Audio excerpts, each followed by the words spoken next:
नमस्कार, आप देख रहे हैं सिटी न्यूज बरेली। मैं अंश माथुर। आइए डालते हैं नजर आज के समाचारों पर। नरमू के मंडल कार्यालय पर गीता शर्मा के क्रीड़ा सचिव बनने पर किया गया सम्मान। कल दिनांक 20/8/2020 को एनी रेलवे मजदूर यूनियन के मंडल कार्यालय इज्जत नगर में गीता शर्मा के क्रीड़ा सचिव बनने के अवसर पर उनके सम्मान में समारोह का आयोजन सोशल डिस्टेंसिंग को ध्यान में रखते हुए किया गया, जिसकी अध्यक्षता मंडल अध्यक्ष सुरेंद्र सिंह मलिक एवं संचालन मंडल मंत्री कामरान अहमद द्वारा किया गया। समारोह में उपस्थित सभी खिलाड़ियों ने गीता शर्मा को क्रीड़ा सचिव बनने पर एक स्मृति चिन्ह देते हुए उन्हें बधाइयां दी।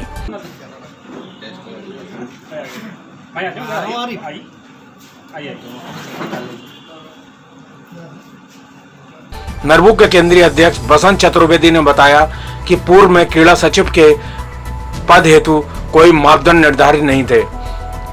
पद्मवीर सिंह के क्रीड़ा सचिव के पद से त्यागपत्र देने के उपरांत मंडल में जूनियर खिलाड़ी को प्रशासन द्वारा क्रीड़ा सचिव बना दिया गया, जिसका मंडल के समस्त वरिष्ठ खिलाड़ियों द्वारा विरोध किया गया।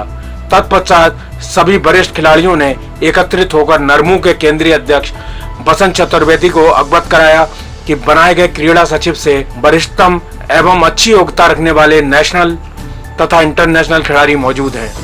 उनमें से वरिष्ठतम एवं योग्य कर्मचारी को ही क्रीड़ा सचिव पद पर नामित करवाया जाना चाहिए।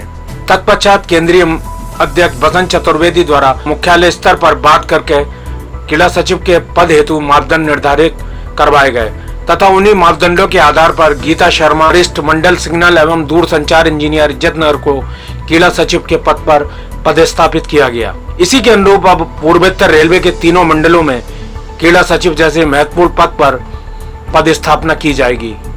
गीता शर्मा जी को यहाँ पर जो है उन्हें चुना गया है स्पोर्ट्स सेक्रेटरी, उसके सम्मान के लिए किया है और वो आई।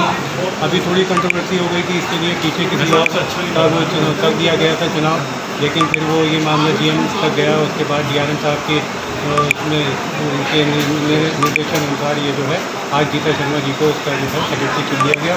उसके लिए एनी रेलवे मजदूर यूनियन और सभी और सारे स्पोर्ट्स आपने देखा जितने भी हैं लोग स्पोर्ट्समैन मौजूद थे, सबका मैं अपनी एनी रेलवे मजदूर यूनियन की तरफ से धन्यवाद देता हूँ। और नरमू के अधिकारी केंद्रीय अध्यक्ष बसंत चतुर्वेदी जी ने ये सम्मान समारोह रखा, सभी खिलाड़ियों को बुलाया। असल में उन्हीं के प्रयास से आज यहाँ पे स्पोर्ट्स सचिव के पद में मैं कार्यरत हूँ।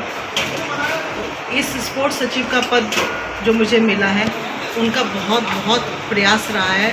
गोरखपुर लेवल तक उन्होंने GM लेवल तक प्रयास किया इस पद के लिए। मेरे को उनको ये नहीं था कि मैं ही इस पद पे आऊँ, वो ये चाहते थे कि सही बंदा जो इसका हकदार हो, इंटरनेशनल खेला हो और सीनियर मोस्ट हो, अच्छे स्केल पर हो, वो बंदा इस पद पे आए। तो सबके नॉमिनेशन मांगे गए, एप्लीकेशंस मांगी गई, उस एप्लीकेशन में मेरा चयन हुआ। इसलिए मैं DRM सर का भी, अपने स्पोर्ट्स ऑफिसर अमिताभ सिंह जी का भी बहुत धन्यवाद देती हूँ कि उन्होंने एक सही निर्णय लिया और मैं आज इस पद पे आप लोग के सामने हूँ। STF ने पकड़ी नेपाल से लाई गई 64 लाख नशे की खेप। STF की बरेली ने फतेहगंज पश्चिमी टोल प्लाजा के पास से लाखों की अफीम और चरस की बड़ी खेप पकड़ी है। तस्कर इसको नेपाल से कार के केबिन में छिपाकर ले जा रहे थे। कार से 5 किलो अफीम और 14 किलो चरस बरामद की गई है, जिसकी कीमत 64 लाख रुपए बताई जा रही है। पुलिस ने 2 ड्रग तस्करों को गिरफ्तार किया है और तस्करी में शामिल गैंग के अन्य लोगों की तलाशी की जा रही है। STF इंस्पेक्टर अजय पाल सिंह ने बताया कि काफी दिन से सूचना मिल रही थी कि नेपाल से ड्रग की तस्करी फिर से शुरू हो गई है। काफी दिन से तस्करों के पीछे लगे थे। बुधवार को मुखबिर की सूचना मिली कि तस्कर कार से नशे की खेप लेकर निकले हैं, जिसके बाद टीम फतेहगंज पश्चिमी टोल प्लाजा पर डेरा डाल लिया। उसी दौरान तस्करों की कार रोकी। कार में शामली के कैराना निवासी कासिम और लोनी गाजियाबाद निवासी मोहम्मद इकराम को गिरफ्तार किया गया है। कार की तलाशी ली तो उसमें 5 किलो अफीम जिसकी कीमत 50 लाख और 14 किलो चरस जिसकी कीमत 14 लाख बताई जाती है उसको बरामद कर लिया। नशे की खेप को नेपाल के बडनी बॉर्डर से शामली में सप्लाई के लिए ले जाया जा रहा था। कार की पिछली सीट में केबिन बनाकर नशे की खेप को छुपाया गया था। गैंग में दर्जनों लोग शामिल हैं। पूछताछ में तस्करों ने बताया कि वह बड़नी नेपाल बॉर्डर पर पहुंचकर गैंग के हरि सिंह को फोन करते थे। वह अपनी गाड़ी से बॉर्डर पर आ जाता था। वह उनकी गाड़ी को ले जाकर उसमें गोपनीय केबिन बनवाकर चरस अफीम छुपा देते थे। नशे की यह खेप कैराना शामली निवासी मोहम्मद अली की है। वह 1 महीने में कार से 3 बार तस्करी कर चुका है। एक चक्कर में करीब 3 लाख रुपए की बचत हो जाती है। मैं अवगत कराना चाहूँगा कि एसटीएफ की टीम जिसने लीड किया इस ऑपरेशन को और लोकल फतेहगंज पश्चिमी की पुलिस ने मिलकर एक नारकोटिक्स का अच्छा नेटवर्क डिटेक्ट किया है। 2 लोगों को इसमें गिरफ्तार किया है। एक का नाम कासिम है और दूसरे का नाम शाबिर है। उनके पास से 14 किलो 200 ग्राम चरस और 5 किलो 200 ग्राम अफीम इनसे बरामद की गई है। साथ ही साथ एक सेंट्रो गाड़ी इनसे बरामद की गई है। जो पूछताछ इनसे हुई इसमें यह पता चला कि ये नेपाल से ये माल ले आ रहे थे और इसको कैराना ले जाना था, क्योंकि जो एक इसमें अपराधी है कासिम है वो कैराना का रहने वाला और दूसरा साबिर गाजियाबाद का रहने वाला। इनके द्वारा एनसीआर और वेस्टर्न यूपी में ये नारकोटिक्स सब्सटेंसेस की सप्लाई की जाती थी। इस पूरे मामले में जो बैकवर्ड फॉरवर्ड लिंकेजेस हैं, जहाँ से माल आ रहा है, जहाँ माल जा रहा है, जहाँ डिस्ट्रीब्यूट हो रहा है और कौन कौन इसमें इन्वॉल्व हैं, इसके बारे में कुछ महत्वपूर्ण जानकारी पूछताछ के दौरान टीम को मिली है और इस पर फर्दर भी काम जो है प्रोग्रेस में है। उम्मीद है कि भविष्य में और भी इसमें सफलता हासिल होगी। हाँ, जो माल बरामद है उसकी कीमत बाजार में उसकी कीमत लगभग 64-65 लाख रुपए के आसपास उसकी कीमत आंकी जा रही है। इको फ्रेंडली गणेश जी बना रही हैं महिलाएं। इनरव्हील क्लब नॉर्थ बरेली की सदस्याएं इस साल घर पर ही इको फ्रेंडली गणेश जी की प्रतिमा गणेश चतुर्थी के उपलक्ष्य में बना रही हैं। कुछ सदस्य मिट्टी से गणेश प्रतिमा बना रही हैं और कुछ हल्दी और आटे से गन्नू भैया की प्रतिमाएं घर पर तैयार कर रही हैं। अध्यक्ष दीक्षा सक्सेना के अनुसार इको फ्रेंडली या मिट्टी के गणेश जी ही स्थापित करें। मिट्टी में स्वाभाविक पवित्रता होती है, इसलिए मिट्टी की प्रतिमा स्थापित करें। पर्यावरण संरक्षण पर हम सभी कार्य कर रहे हैं। इस प्रकार बनी गणेश प्रतिमा को पानी के कंटेनर या गमलों में ही विसर्जित कर सकते हैं। गणेश चतुर्थी को पूरे देश में हर्षोल्लास के साथ मनाया जाता है, लेकिन जिन भगवान को घर में या किसी सार्वजनिक स्थलों पर स्थापित किया जाता है और पूजन किया जाता है, उनको विसर्जन के लिए जिस तरह किसी नदी या सरोवर में विसर्जित किया जाता है और आस्था के नाम पर जल प्रदूषण किया जाता है, उसे देखकर काफी आघात लगता है। इसलिए हमने क्लब सदस्यों के बीच गन्नू भैया मेड बाय मी का आयोजन किया, जिसमें सभी ने पूरे उत्साह से भाग लिया। बेस्ट गन्नू रितांसी के रहे। सचिव ऋतु अग्रवाल ने सभी टीम का उनके बढ़ चढ़कर हिस्सा लेने के लिए आभार व्यक्त किया। हमने एक कॉन्टेस्ट भी रखी थी कि गन्नू भैया मेड बाय मी, और इसमें आपको अपना एफर्ट लगाकर गणेश जी बनाने थे। कुछ लोगों ने भी फ्लावर एंड हल्दी का यूज़ करके बनाए हैं, जैसे कि मैंने भी ये गन्नू भैया जो हैं हल्दी से और व्हीट फ्लावर, साथ में ये काली मिर्च हैं, उनसे इनकी आइस बनाई हैं। अभी इनकम्प्लीट है, बना रही हूँ मैं इसको, और कल इनको अच्छे से स्थापित किया जाएगा। इसी तरह से हमारे क्लब में सभी महिलाओं ने बहुत ही अच्छी तरीके से पार्टिसिपेट किया है, बढ़ चढ़ कर हिस्सा लिया है, और इसके लिए वो लोग बधाई की पात्र हैं। और हमारे क्लब की जो एक सदस्य हैं रितांशी श्रीवास्तव, उनकी गणेश प्रतिमा बहुत ही अच्छी उन्होंने बनाई है क्ले से और मिट्टी से जो उन्होंने प्रतिमा बनाई है, और जिस तरह से उन्होंने उनको गणेश जी को डेकोरेट किया है वो रियली बहुत ही ज़्यादा एफर्ट का काम है। और इसीलिए बेस्ट गणेश प्रतिमा मेड बाय मी का जो कॉन्टेस्ट है उसका प्राइज़ रितांशी श्रीवास्तव को जाता है। तो मेरी ओर से और हमारे पूरी क्लब की ओर से रितांशी को बहुत बहुत शुभकामनाएं और बधाई।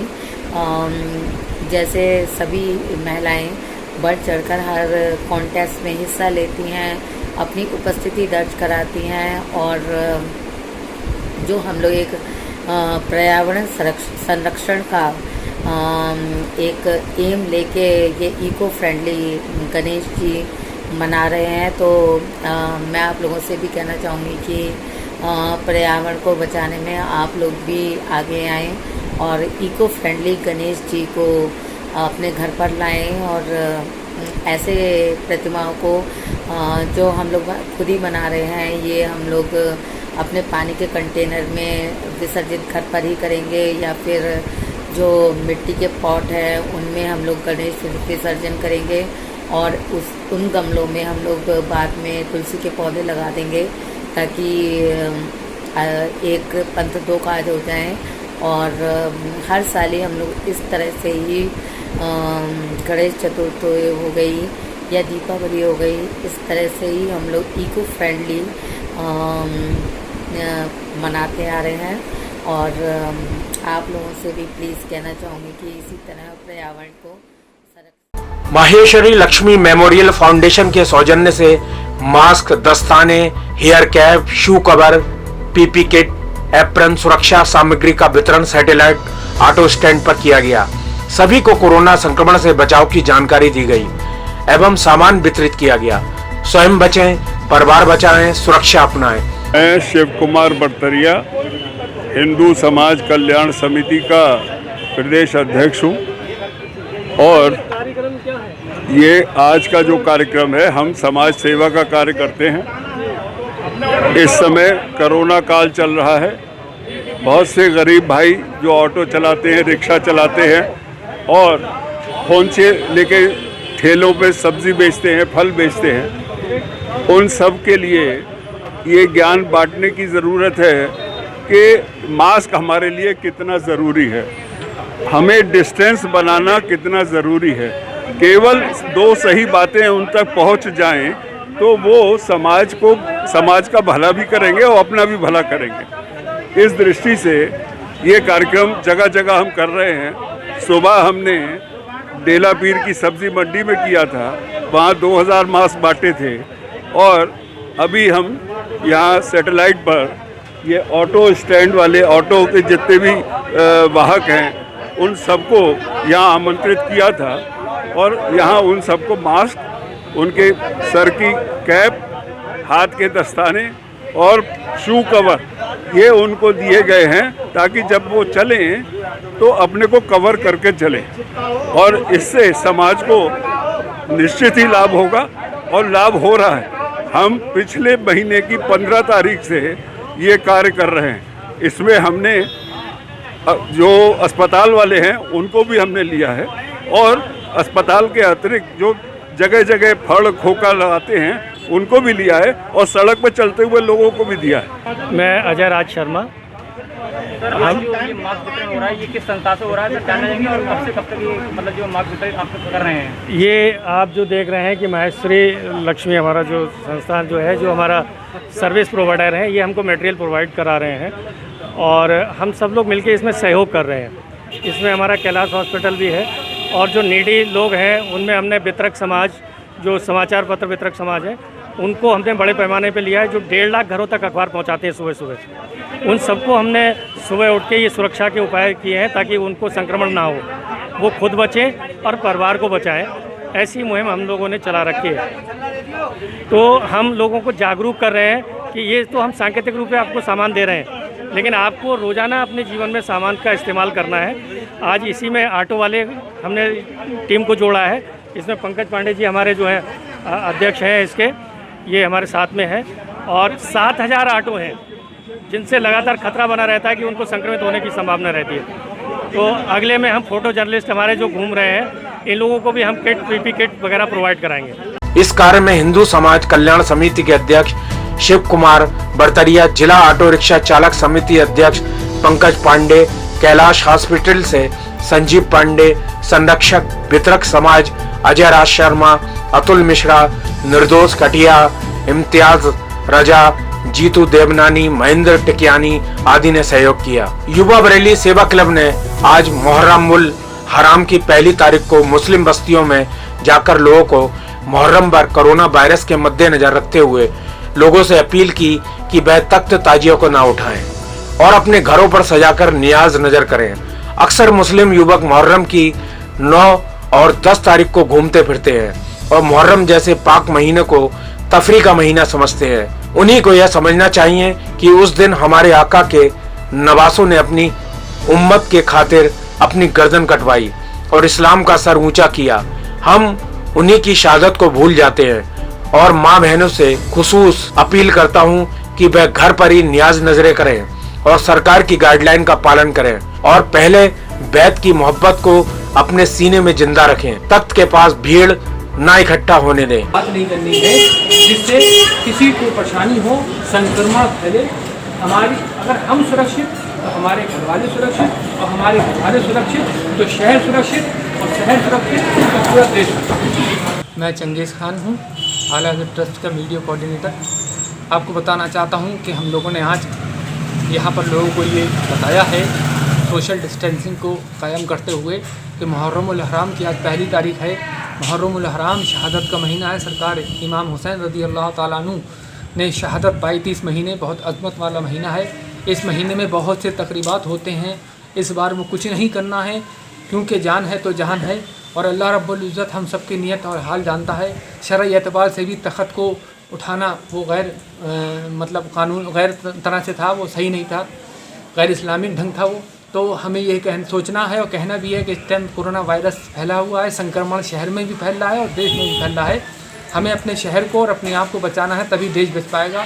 हमें अपनी और अपनों की जान की परवाह करना है और घरों में रहकर ही मुहर्रम का नियाज़ और फातह का एहतमाम करना है। मेरा नाम गुलफाम अंसारी है, युवा बरेली सेवा क्लब और आला हज़रत ट्रस्ट की जानिब से आज हम लोगों ने पुरानी शहर में और शाहबाद में और जितने मुस्लिम क्षेत्र हैं उनमें जागरूकता अभियान चलाया है। आज मुहर्रम की पहली तारीख है और हम चाहते हैं कि जो शासन की गाइडलाइन है, प्रशासन ने जो रूल दिए हैं उसके हिसाब से हम मुहर्रम मनाएं। तख्त ताजी अपने घर पर सजाएं, जो हम लोग करते हैं। वैसे हमारे यहाँ उठते थे लोग, ढोल ताशे होते थे, लेकिन इस बार जब कोरोना वायरस का वक्त चल रहा है, कोरोना वायरस जैसी महामारी चली, इसको हम लोग बहुत शालीनता से चलाना चाहिए।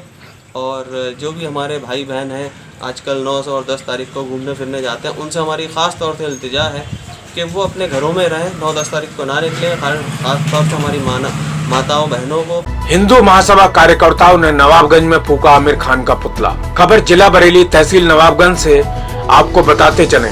नवाबगंज के बीजामऊ रोड पर अखिल भारतीय हिंदू युवा महासंघ बरेली मंडल आज 1 बजे अपराह्न बीजामऊ रोड शनि मंदिर के पास फिल्म अभिनेता आमिर खान का पुतला जलाया गया।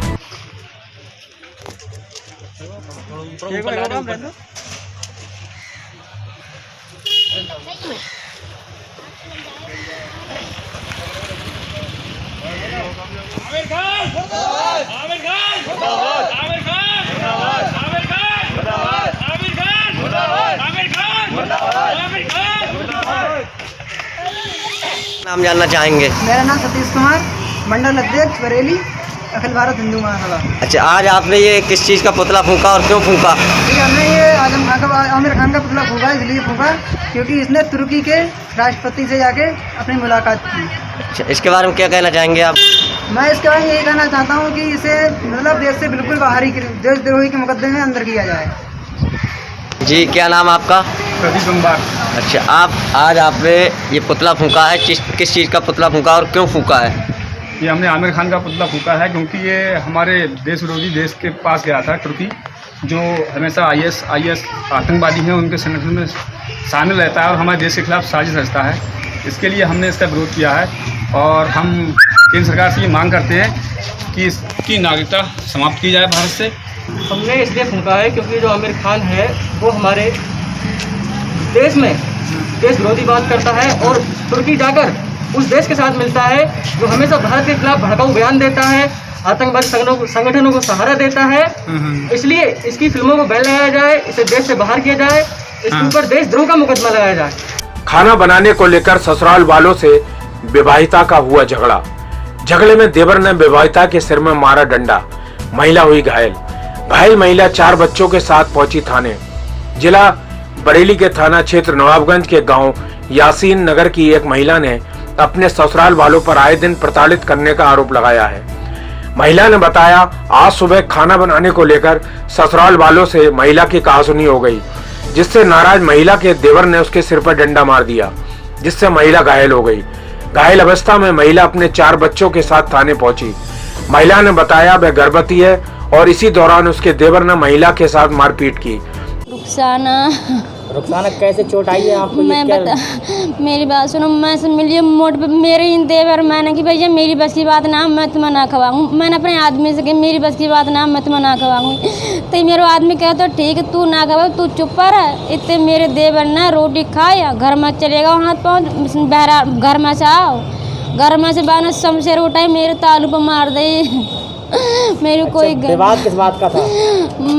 विवाद मैं बताऊँ, ये बात है मिली, मैंने अपने आदमी से कही मेरी बस की बात ना, मैं तुम्हारे भजन को रोटी पका खवाऊँ, तुम्हारी और भजन तुम्हारी हैंगी, तुम उनसे कहा। तो मैंने समझी ठेका थुन्ना ले लो, जिंदगी भर को का तुम्हारे भजन कहते मेरे भैया, उसने मेरी शमशेर मारी, मेरी कोई गलती ना आई इतने पर। तो जब आप घर में रहते तो आपको खाना तो खिलाना पड़ेगा ना उनको? मेरी बात सुनो, मैं अलग बनाऊंगी, मेरे कोई बना, मेरे 4 बच्चे हैं, 5 मेरे होता ही है। मेरे देवर ने मेरे लात मारी, पहले मारी, मैं तो नहीं आई। और आपकी मैंने उन मेरे देवर ने मेरे शमशेर मारी, तो मैं लेकर आई घर में, चुप्पा छानी लेकर आई। मेरे आदमी मुझसे मना कर रहा, तुम मत जा, और कह रहा मेरे यहाँ समझी ससुर को मैं बुलवा ले रहा हूँ, पर चाचा तो बेकांग मेरे उन भाड़ों ने मेरी कुछ जिंदगी भर कुछ ना कही, मेरी कही उसने तो जिंदगी वैसे मुझे पिटवा, मुझे सब जने पिटवाते, सब जने एक घाय जो देवर साथ देरानी न, एक देरानी ना पिटवाते बदनवारी। अब तो नवाब के शौहर कुछ नहीं कहते? बेकार तू चुप पा रहा। अब मैं बताऊँ उनकी सलाह है ना, उनकी आज इतनी गलती ना ही, उनने तो जान कही तू जा बता, तो हक क्यों बनना हो, तू जब मार रहा हो तेरे हक कुछ ना बनना हुआ है। वे अपने भैया समझा रहा है, इतने भैया ने शमशेर उठाई, मेरे सिर पर मार दी। कांग्रेसियों ने जिला अधिकारी के माध्यम से मुख्यमंत्री को सौंपा ज्ञापन। लगातार किसानों को यूरिया खाद को लेकर परेशानी उठानी पड़ रही है। जो खाद आसानी से मिल जाती थी वह ब्लैक से भी किसानों को नहीं मिल पा रही है, जिसमें मांग की गई कि किसानों का खेती करने के लिए खाद की आवश्यकता होती है, जो उन्हें नहीं मिल पा रही है। प्रदेश सरकार को किसानों के हित के लिए खाद मुहैया करानी चाहिए, साथ ही किसानों पर चल रहे कर्ज को माफ करना चाहिए। इस बारे में जानकारी देते हुए कांग्रेसी नेता ने बताया, फसल के लिए यूरिया की सर्वाधिक आवश्यकता है, यूरिया की हो रही कमी और महोदय आपको अवगत कराना है कि उत्तर प्रदेश में यूरिया की भारी किल्लत हो रही है। ये स्थिति उस वक्त उत्पन्न हुई है जब धान के लिए यूरिया की सर्वाधिक आवश्यकता है। अगर धान की फसल के लिए जल यूरिया ना मिले तो इससे धान की फसल पर प्रतिकूल प्रभाव पड़ना निश्चित है। पहली बात, हमारे देश का अन्नदाता लॉकडाउन में बहुत आपने देखा होगा किस तरह इस महामारी आपदा के समय में उसने कठिनाइयों का सामना किया है। सम्मान निधि के जो एक स्कीम चल रही है भारत सरकार की, उसमें भी कहीं ना जनपद के लोगों को लाभ मिल रहा है, किसान परेशान है। सबसे बड़ी दिक्कत ये कि धान की फसल आपने देखा तैयार होने की कगार पे और यूरिया की बहुत आवश्यकता है, लेकिन लोग बीमारी को गले लगाते हुए सोशल डिस्टेंसिंग नहीं हो पा रही क्योंकि खाद का बहुत ज़्यादा है। मैं कहूँगा उत्तर प्रदेश की सरकार कहीं ना कहीं कालाबाजारी रोकने में विफल रही है और यूरिया की बहुत बड़ी किल्लत है। किसान बहुत परेशान है क्योंकि जो 280 रुपये का जो कट्टा है आज 480 रुपये में खरीदने में वो मजबूर है। तो ये कालाबाजारी हो रही है, किसान परेशान है, हमारे देश का अन्नदाता परेशान है। तो हमारी मांग है कि तत्काल जनपद में, क्योंकि इफ्को प्लांट हमारे यहाँ इफ्को का खाद की फैक्ट्री है, इसको लेकर हम चाहते हैं कि उत्तर प्रदेश की सरकार बरेली वासियों के लिए यूरिया खाद उपलब्ध कराना चाहिए और किसानों का लॉकडाउन के समय में जो स्थिति रही है उसको लेकर हम चाहते हैं किसानों का कर्जा माफ होना चाहिए और सम्मान निधि उनको बिना विलंब किए हुए तत्काल उनके खातों में पहुंचाना चाहिए। सिविल डिफेंस वार्डन्स द्वारा मुख्य क्षेत्रों को किया गया सैनिटाइज। आज दिनांक 21 अगस्त 2020 शुक्रवार को chief warden civil defence Rajiv Sharma के नेतृत्व में उनके कर्मठ वार्डन सिविल डिफेंस द्वारा शहर के व्यस्तम सार्वजनिक क्षेत्रों में बृहद सैनिटाइजेशन का कार्य बखूबी किया गया। इस कार्यक्रम की रूपरेखा पिछले 4 दिन से चीफ वार्डन के निर्देशन में चल रही थी। कार्यक्रम से पहले चीफ वार्डन ने अपने वार्डन्स को सिविल डिफेंस लिखी हुई फेस शीट पहनाकर ट्रिपल लेयर मास्क वितरण कर इस कार्यक्रम का आरंभ हरी झंडी दिखाकर एवं स्वयं सैनिटाइज करके किया। उप नियंत्रक महोदय अशोक गौतम ने वार्डन्स को इस कार्य के लिए उत्साहित किया। यह कार्यक्रम सिविल डिफेंस के बारदरी प्रखंड द्वारा किया गया है। इस कार्यक्रम में रूट मैप के अनुसार कलेक्ट्रेट परिसर, महिला थाना बरेली, कॉलेज थाना बारादरी, रबड़ी टोला, बनखंडीनाथ मंदिर आदि प्रमुख स्थानों पर सैनिटाइज किया गया।